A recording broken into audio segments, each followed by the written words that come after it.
we converted to Islam and the community that we converted in, conversion was still basically an anomaly.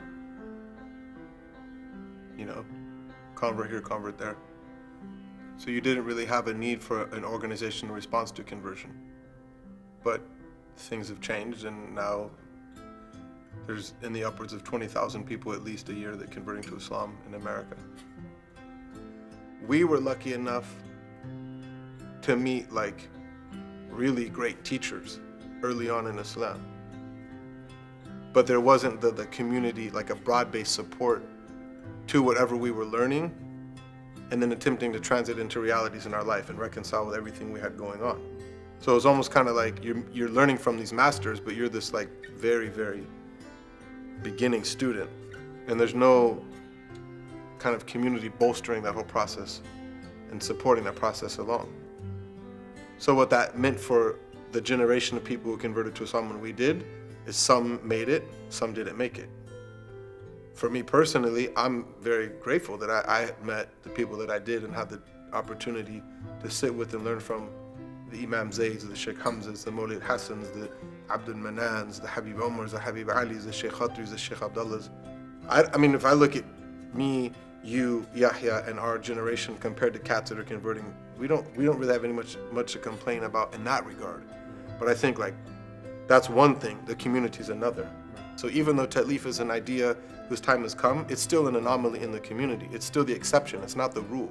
The rule is not that people are coming and asking questions about Islam and they're meeting qualified teachers, qualified counselors, qualified companions who can answer the questions in a way that's rooted in the Quran, but is presented in a relevant and accessible language. That's the exception, that's not the rule. Anytime Islam has gone to a place, it took root when the people in that place learned about it and began teaching it to their people. It's that simple, and that's happening here now.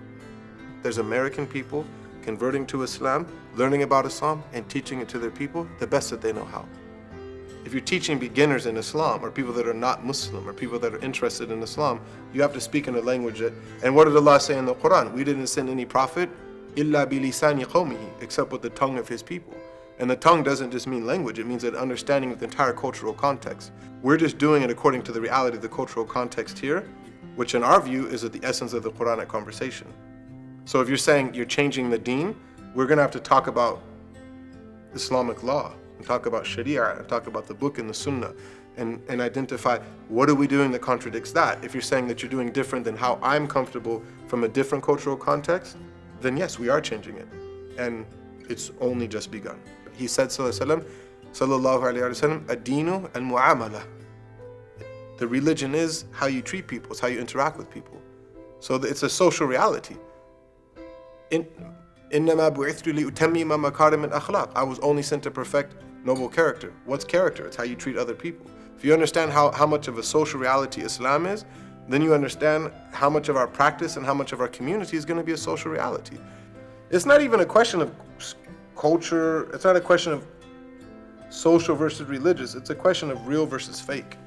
And the companions are able to have real conversations with the Prophet ﷺ, and we're able to have real conversations with our teachers. So why shouldn't new Muslims have someone that they can have real conversations with? When people get to a place where they feel so spiritual and so religious that somehow their religious experience makes them immune from having to deal with your poor little reality that you're dealing with on the ground. So it's like, I'm sorry that you want to commit suicide. I'm sorry that you're going to get kicked out of your house. I'm sorry that your parents disowned you. But I'm just making a lot of dhikr right now. So I'll make dua for you while I'm making dhikr. That's the reality, spiritual bypassing. Look, to be honest, a lot of times you're talking about cultural sensitivity. What you're really asking is, why don't American Muslims have spaces where they can feel safe as American Muslims and be themselves? Dr. Suleiman Yang said that religion is ultimately a personal thing, but its intergenerational survivability depends on the community. It's like if the Muslims are going to survive and if the community is going to be sustainable in this context, there has to be things like Ta'leef. It's not about an organization. It's not. It's about a response to a very real need.